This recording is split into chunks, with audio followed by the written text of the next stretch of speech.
An aging farmer donated his land to charity, unaware it held a miracle cure that would save millions. Howard Caldwell's weathered hands trembled as he signed the final document, the morning sunlight streaming through the dusty window of his attorney's office. He couldn't bear to look at the photograph on the desk. His farm of 53 years captured in aerial view, the rolling green pastures and ancient oak trees, now just another memory to store away. "Are you absolutely certain, Howard?" Attorney Richard Barnes adjusted his glasses, his voice gentle with concern. "Once this is done, Golden Acres will belong to the Children's Hope Foundation. There's no going back." Howard's throat tightened. At 78, with arthritis claiming his joints and his wife Margaret 6 years in the ground, what choice did he have? Their only son David had built a life in Boston, wanting nothing to do with farming or the small town of Millfield, where time seemed perpetually stuck 20 years behind the rest of the world. "I'm sure," Howard said, his voice a sandpaper whisper. "Better it helps some children than sits empty while I waste away in that retirement facility." The pen felt impossibly heavy as he scratched his signature across the final line. 200 acres of land, the soil he'd worked since he was 25, where he'd built a life with Margaret, raised their son, weathered droughts and floods and everything in between, now belonged to someone else. The drive back to the farm was silent except for the rhythmic click of his turn signal and the occasional creak of the old truck's suspension. Howard allowed himself one final tour around the property, the afternoon sun casting long shadows across fields that had once burst with corn and soybeans, but now grew only wild grasses and memories. He parked near the wildflower meadow at the eastern edge of the property, Margaret's favorite spot. The field bloomed with purple coneflowers, black-eyed Susans, and a curious blue wildflower that grew nowhere else he'd ever seen. Margaret had always loved them, calling them heaven's teardrops for their unique azure color and drooping bell shape. "Well, Maggie," he murmured, his calloused hand brushing the tops of the delicate blue flowers, "I've gone and done it now. Gave it all away."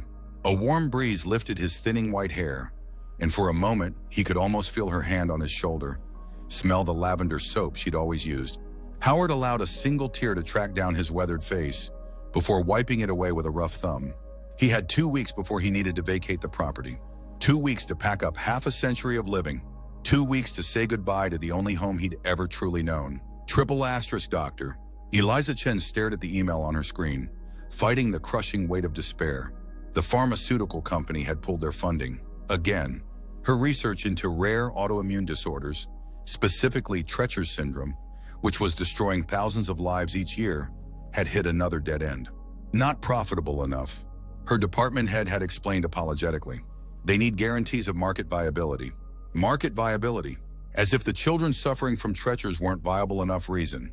As if watching their bodies attack themselves, their immune systems turning on their nervous systems, wasn't compelling enough. As if the parents watching their children slowly lose mobility, speech, and eventually respiratory function weren't suffering enough. Eliza closed her laptop with more force than necessary, causing her research assistant, Jaden, to look up from his microscope. "Bad news?" he asked, though his expression showed he already knew the answer. "We're done." Eliza's voice was flat, drained of the passion that had driven her for the past 5 years. "They've pulled the funding. We have 30 days to clear out the lab." Jaden removed his glasses, rubbing the bridge of his nose. "There has to be something." "There isn't." Eliza cut him off, unable to bear another round of false hope. "We've approached every pharmaceutical company, every research grant, every private donor with deep pockets. Nobody wants to fund research for a disease that affects only 20,000 people worldwide." She didn't mention that one of those 20,000 was her niece Emma. Sweet, vibrant Emma, who at 9 years old was already using a wheelchair, whose fingers could no longer hold a pencil, whose laughter was becoming increasingly rare as the pain intensified. Eliza gathered her coat and bag. "I need some air." "Lock up when you leave." Outside, the Boston spring was unseasonably warm, cherry blossoms lining the university walkways in a cruel display of renewal while her hopes withered. She walked without direction, eventually finding herself at the small park where she sometimes ate lunch. Her phone buzzed with a text from her sister Catherine. "Emma asking for you. Bad day. Can you come for dinner?" Eliza closed her eyes. She couldn't face them today. Couldn't look into her niece's eyes knowing she had failed her. But she also couldn't say no. "Be there at 7, she texted back. That evening, Emma was propped up in her special chair at the dinner table, Her once nimble fingers now curved into gentle claws, but her eyes, her bright, intelligent eyes, still sparkled when she saw her aunt. Aunt Liza. Her voice was softer than it had been even a month ago. "Did you find my medicine yet?" Catherine shot Eliza a warning look over Emma's head, but Eliza had never lied to her niece and wouldn't start now. "Not yet, sweetheart," she said, kneeling beside Emma's chair. "But I'm not giving up." After dinner, when Emma had been tucked into bed, Catherine opened a bottle of wine in the kitchen. "You look terrible," she said, pouring 2 generous glasses. "Thanks," Eliza replied dryly, accepting the wine. "The funding's gone. They pulled the plug today." Catherine's hand froze midway to her mouth. "All of it?" Eliza nodded, taking a long sip. "I've got nothing left, Kat. No leads, no funding, no—" Her voice broke. "No hope to offer Emma." Catherine set down her glass and wrapped her arms around her sister. "You've done everything humanly possible. It's not enough," Eliza whispered into her sister's shoulder. Later that night, as Eliza lay sleepless in her apartment, her phone chimed with an email. Probably another rejection, she thought bitterly, but checked it anyway. The subject line read, "Children's Hope Foundation, New Property Acquisition and Research Opportunity." Eliza almost deleted it. Another charitable foundation with good intentions, but no real understanding of what serious medical research required. Something made her open it anyway. "Dear Doctor, Chen, the Children's Hope Foundation has recently acquired a 200-acre farm property in Millfield, Massachusetts. As part of our mission to expand medical research opportunities, we are establishing a small research facility on this property and seeking scientists with promising but underfunded projects. Your work on Treacher's syndrome has come to our attention through Dr. Harrison Williams, who serves on our advisory board. We would like to invite you to submit a proposal for a 6-month funded research position with potential for extension. The property features extensive natural resources that may be of interest to botanical pharmaceutical research. A preliminary survey has identified several unique plant species on the land. If interested, please respond with a brief outline of your current research status and needs. Sincerely, Miranda Oakes, Director of Research Initiatives, Children's Hope Foundation. Eliza read the email 3 times, her heart pounding. It wasn't major funding, probably not enough for serious clinical trials, but it was something. A 6-month reprieve. A chance to at least pack up her research properly, maybe explore a few final possibilities. And Millfield was only about 2 hours from Boston. She could still see Emma regularly. Her fingers hovered over the keyboard, hesitating only briefly before she began typing her response.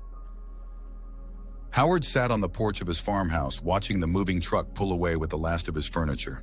53 years of marriage and farming reduced to boxes and wrapped furniture, most of it headed for David's storage unit in Boston.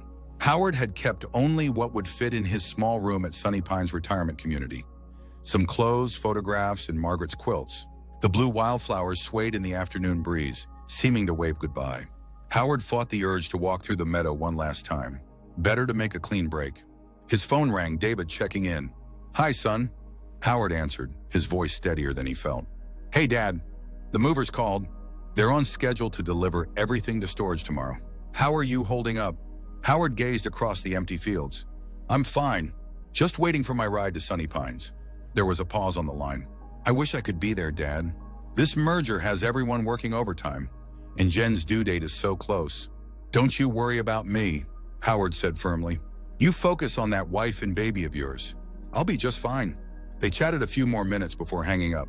Howard didn't mention how his chest ached, how each breath felt like it might be his last on this land. David didn't need that burden. A car appeared at the end of the long driveway, a sleek black sedan that Howard didn't recognize. Not his ride to Sunny Pines, which wasn't scheduled for another hour. The car parked and a woman emerged, tall with dark hair pulled back in a professional bun, wearing a blouse and skirt that seemed too formal for the countryside. She approached with purposeful strides. "Mr. Caldwell?" she called as she neared the porch. "I'm Miranda Oakes from the Children's Hope Foundation. I hope I'm not intruding." Howard stood, brushing dust from his pants. "Not at all. Come on up to the porch. I'd offer you something to drink, but they've taken everything but this old rocker." Miranda smiled, climbing the worn wooden steps. "I apologize for dropping in unannounced. I wanted to personally thank you for your incredible donation. This property will help countless children."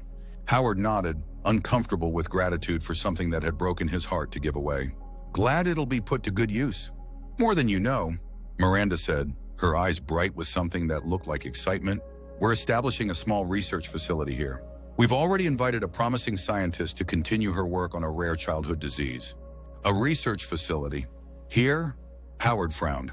I thought maybe a summer camp or something for sick kids. The foundation has multiple initiatives, Miranda explained. This property is uniquely suited for our medical research program due to its isolation and untouched natural resources. Howard gestured to the rocking chair. Please, sit. Tell me more about what you'll be doing here. As Miranda outlined their plans, Howard felt something shift in his chest. Not the pain of loss, but a flicker of something that might have been purpose. The land that had sustained his family for generations might now save children's lives. Margaret would have liked that. The researcher, Dr. Chen, will arrive next week to begin setting up, Miranda concluded. We're renovating the old barn into a laboratory. Howard glanced at his watch.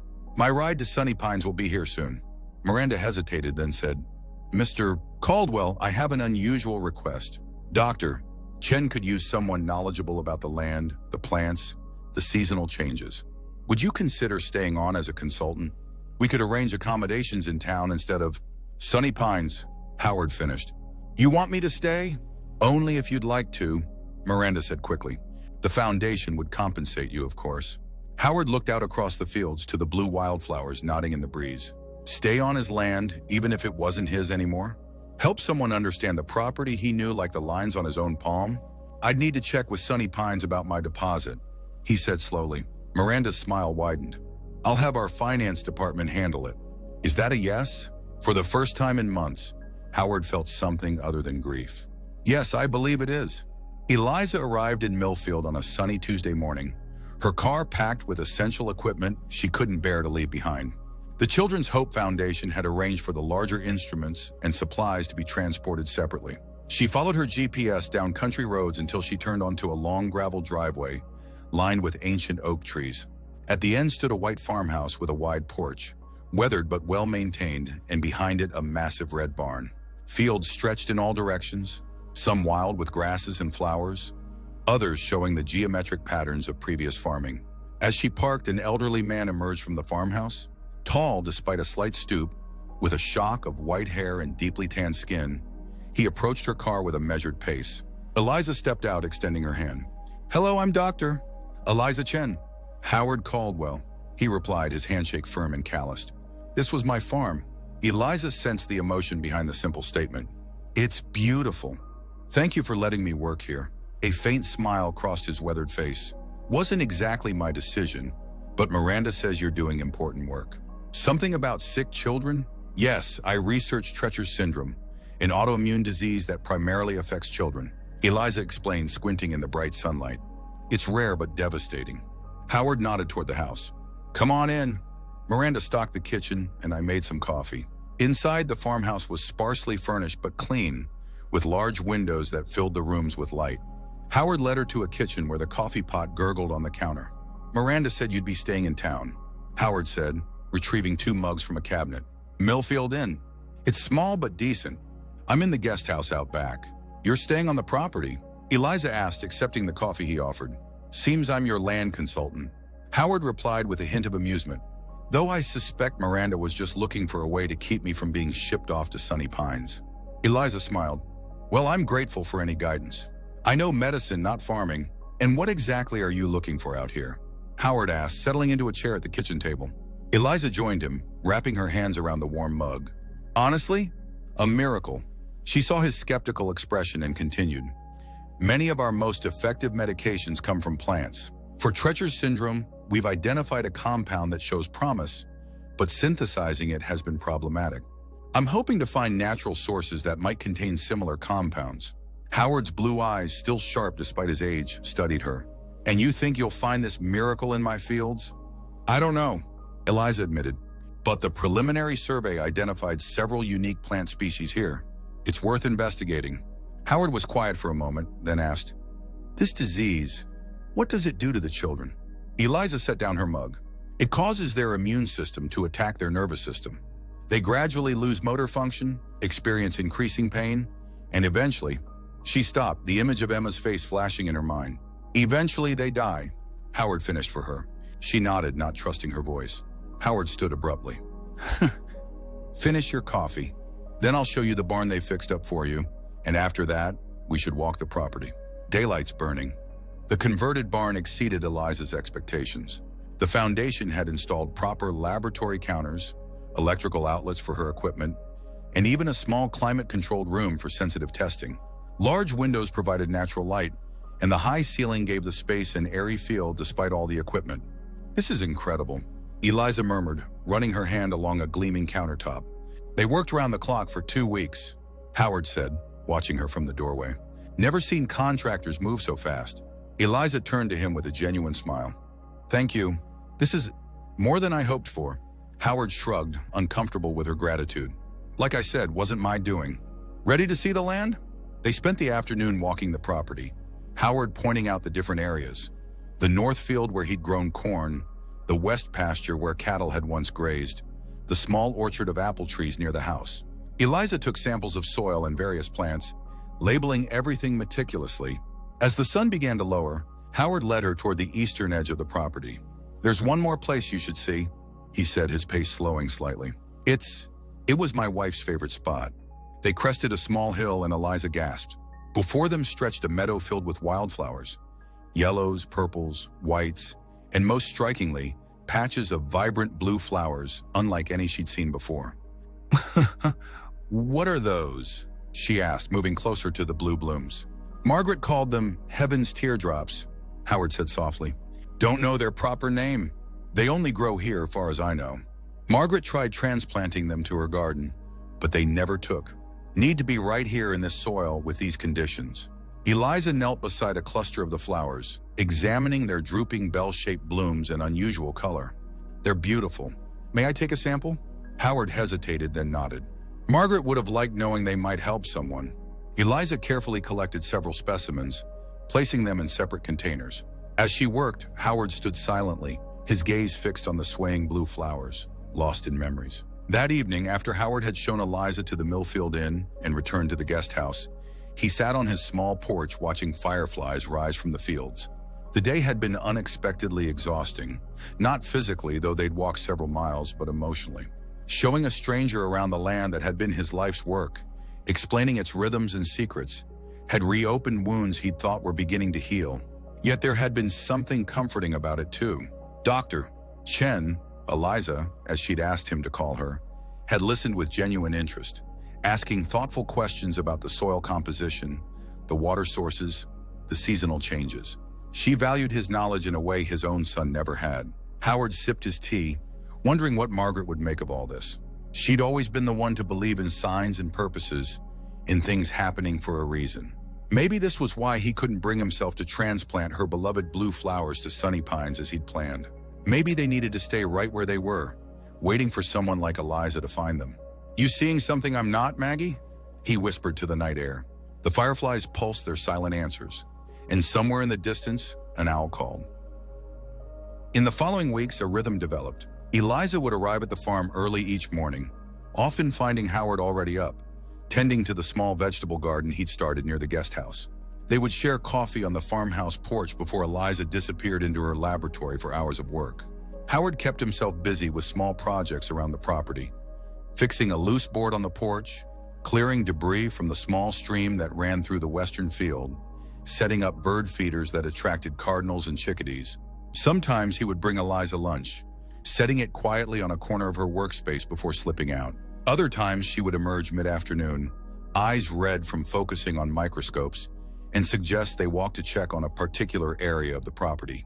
On one such afternoon, 3 weeks after Eliza's arrival, they walked to the wildflower meadow where the blue flowers were now in full bloom, creating a carpet of azure that seemed to ripple in the breeze. "They're even more beautiful now," Eliza said, her face brightening as they approached the meadow. Howard nodded, noticing how the tension seemed to leave her shoulders as they stood among the flowers. Margaret would spend hours out here, said it was where she felt closest to heaven. Eliza glanced at him. "You miss her very much." It wasn't a question, but Howard answered anyway. "Every day. 53 years together, and it still wasn't enough." "Tell me about her," Eliza said softly, sitting down on a flat rock at the meadow's edge. Howard hesitated. He rarely spoke about Margaret, even to David. But something about the peaceful meadow and Eliza's genuine interest loosened the knot in his chest. "She was the brightest person I ever knew," he began, lowering himself to sit beside Eliza. Not just smart, though she was, school teacher for 40 years, but bright inside, like she carried her own light. As Howard spoke, memories flowed more easily than they had in years. He told Eliza about meeting Margaret at a county fair when they were teenagers, about her passion for teaching, about the quiet strength that had carried them through droughts and debt, and the difficult years when they thought they might never have a child. David came along when we'd almost given up, Howard said, his voice growing softer. Margaret was 40. Doctor called him our miracle baby. Maybe that's why it hurt so much when he couldn't wait to leave this place behind. Eliza was quiet for a moment, then said, "My niece, Emma. She's why I study Treachers. She was diagnosed 3 years ago, just before her 6th birthday." Howard turned to her, seeing the pain etched in her features. "I'm sorry. The hardest part is the helplessness." Eliza continued, her fingers absently stroking a blue petal, watching her struggle and not being able to fix it. "My sister says I'm too focused on finding a cure, that I should just enjoy the time Emma has left.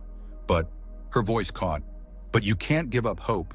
Howard finished for her. Eliza nodded, wiping quickly at her eyes. "I've been analyzing these blue flowers. They contain several compounds I've never seen before. One in particular has a molecular structure similar to a compound we've been trying to synthesize." Hope flickered in her eyes, but Howard could see she was trying to temper it. He'd seen that same look in Margaret's eyes years ago, when a new treatment had been suggested for her cancer. "That sounds promising," he said carefully. "It's very preliminary," Eliza cautioned. "I need to run many more tests, but..." She looked out over the sea of blue flowers. "There's something special here, Howard. I can feel it." Howard followed her gaze, seeing the meadow through new eyes. Not just a place of memories now, but possibly a place of hope. "Margaret always said these flowers were meant for something important," he said quietly. Maybe she was right. As June turned to July, Eliza's work intensified. The compounds she'd isolated from the blue flowers, which she discovered were a previously uncatalogued species, showed remarkable properties in preliminary tests. She worked long hours, sometimes not leaving the lab until well after midnight. Howard worried about her, recognizing the single-minded focus that drove her. He'd seen it in Margaret during her years pursuing her master's degree while teaching full-time. To get Eliza to take breaks, he began bringing her homemade meals from recipes Margaret had left behind, and occasionally invented reasons he needed her expertise on some aspect of the property. One evening in mid-July, as a summer storm rolled in across the fields, Howard found Eliza still in the lab, hunched over pages of data. "Brought you some dinner," he said, setting a covered plate on the one clear corner of her desk. "Margaret's chicken and dumplings. Good for stormy nights." Eliza looked up, blinking as if emerging from a trance. "What time is it?" "Almost 9, Howard replied, glancing at the rain now pelting the windows. "Storm's getting worse. You might want to head back to town before the roads flood." Lightning flashed, followed almost immediately by a deafening crack of thunder. The lights flickered ominously. Eliza jumped up. "The samples! If we lose power..." As if on cue, the lights went out, plunging the lab into darkness, broken only by the emergency lights on some of the equipment. "The generator should kick in," Eliza said frantically, moving toward the back of the lab where the climate-controlled room housed her most sensitive experiments.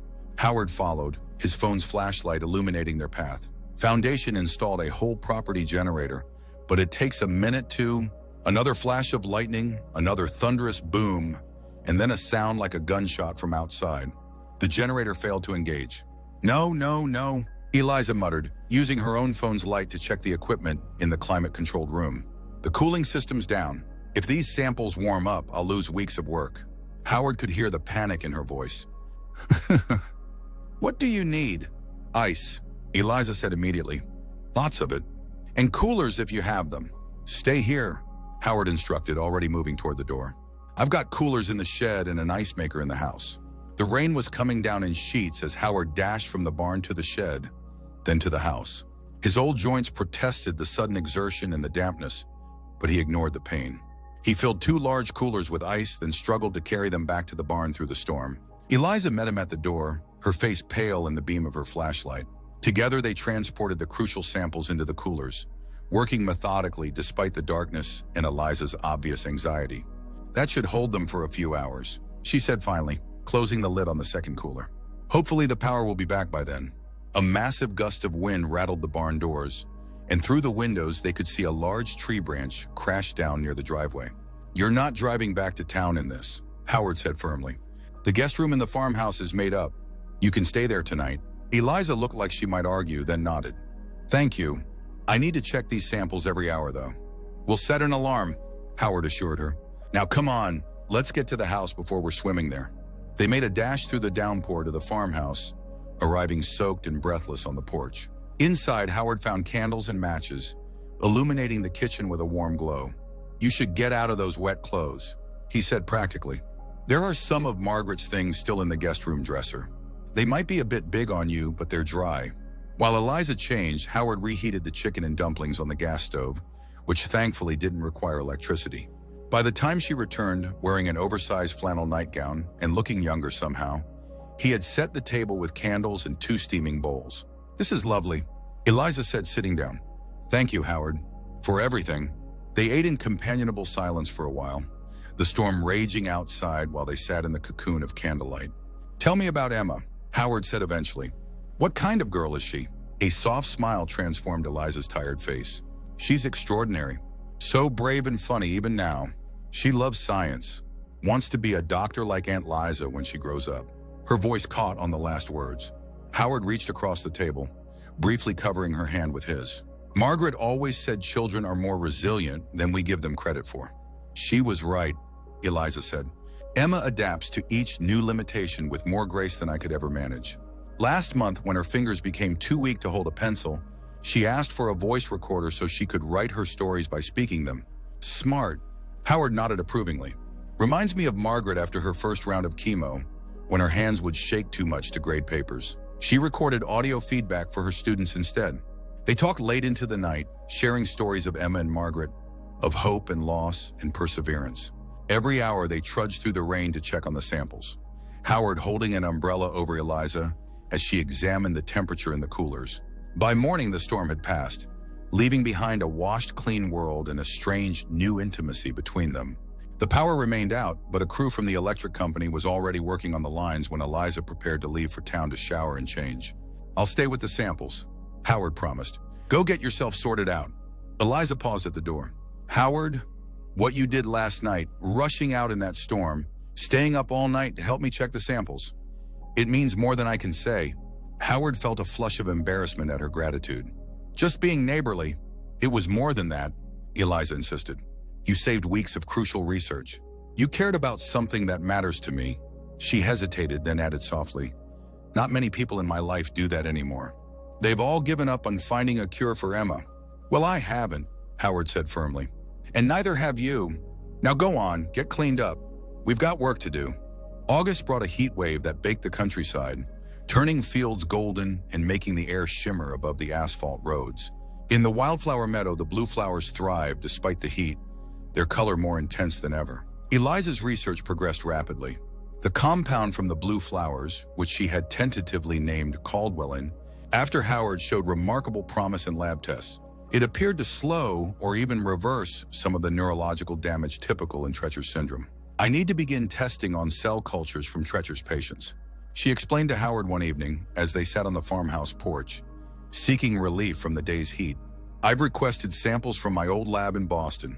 Howard sipped his iced tea, watching a hummingbird dart among the flowers he'd planted along the porch railing. "How long before you know if it works?" "Weeks, maybe months for conclusive results," Eliza replied. "But the preliminary data is..." "Howard, I've never seen anything like it. This compound doesn't just mask symptoms. It appears to actually repair the damage caused by the disease." Howard studied her face, noticing the light in her eyes that had been absent when she first arrived. "You really think Margaret's flowers might save your niece? And thousands of others?" Eliza nodded. "If the clinical trials support what I'm seeing in the lab." She leaned forward, her expression earnest. "Howard, do you realize what this means? This land, your land, it could change medical history." Howard looked out across the fields to the eastern meadow where the blue flowers grew, the land he'd nearly abandoned to a retirement facility, the flowers his Margaret had cherished, the legacy he'd thought would die with him, now potentially transformed into something that would save countless lives. "Margaret would have loved that," he said, his voice rough with emotion. Eliza reached over and took his weathered hand in hers. "I wish I could have met her. She would have liked you," Howard said simply. "Stubborn, smart women always got along with Margaret." Eliza laughed, the sound carrying across the porch and into the evening air. "I'll take that as a compliment." Later that week, Eliza received the cell samples from Boston and began the next phase of testing. Howard found himself hovering anxiously outside the lab, bringing her meals she barely touched, asking questions she answered with increasing distraction. After 3 days of this, Eliza emerged from the lab looking exhausted but exhilarated. She found Howard in the garden, picking tomatoes. "It works," she said without preamble. "The compound works on human cells. It stops the autoimmune response and begins repairing the nerve damage." Howard straightened slowly, his back protesting. "You're sure? I need to run more tests to confirm, but yes." Eliza nodded, her eyes bright despite the dark circles beneath them.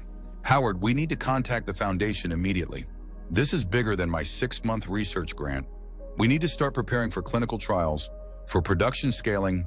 "Whoa, slow down," Howard said, setting down his basket of tomatoes. "First, when's the last time you slept?" Eliza blinked, momentarily derailed. "Tuesday, maybe?" "It's Friday," Howard said dryly. "Come on.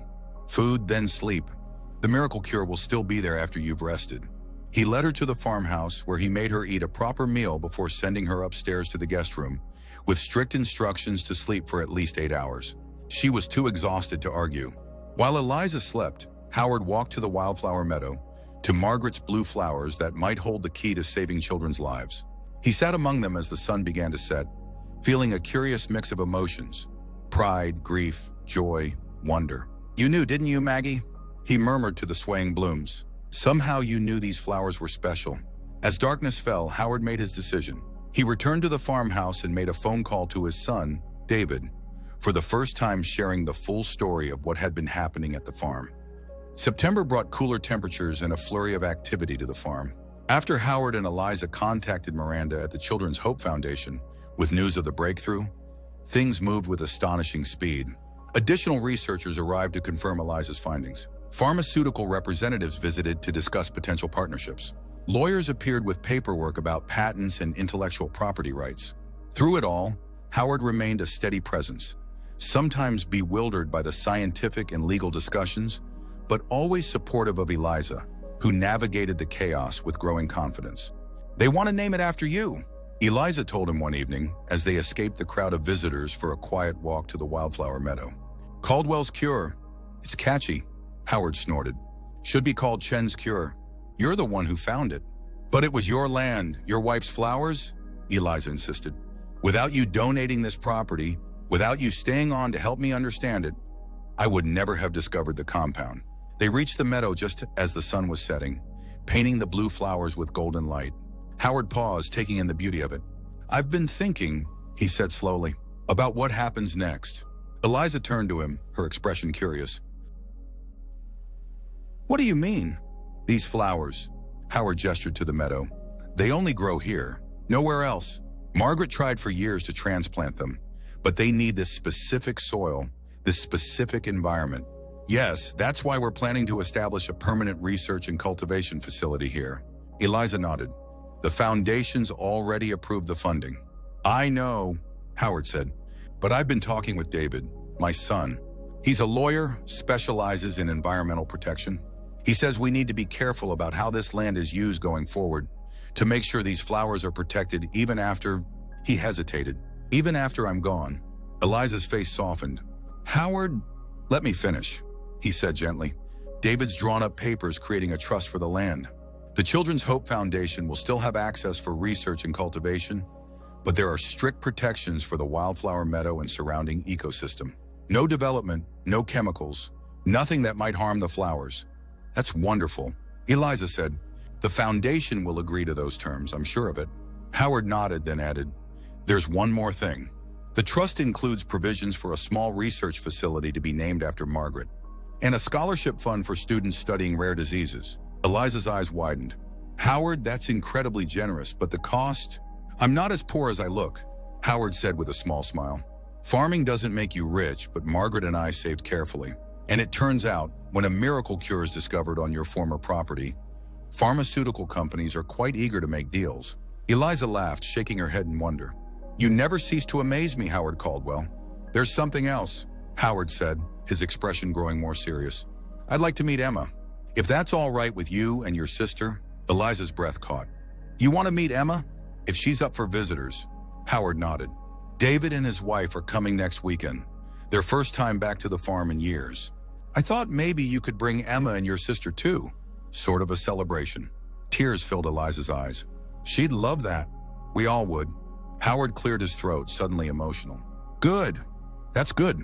They stood in silence for a moment, watching the last rays of sunlight paint the meadow gold. You know, Eliza said eventually, when I first came here, I thought I was looking for a miracle in these fields. And you found one, Howard noted. Two, actually, Eliza corrected, looking at him with warm eyes. The flowers were one miracle.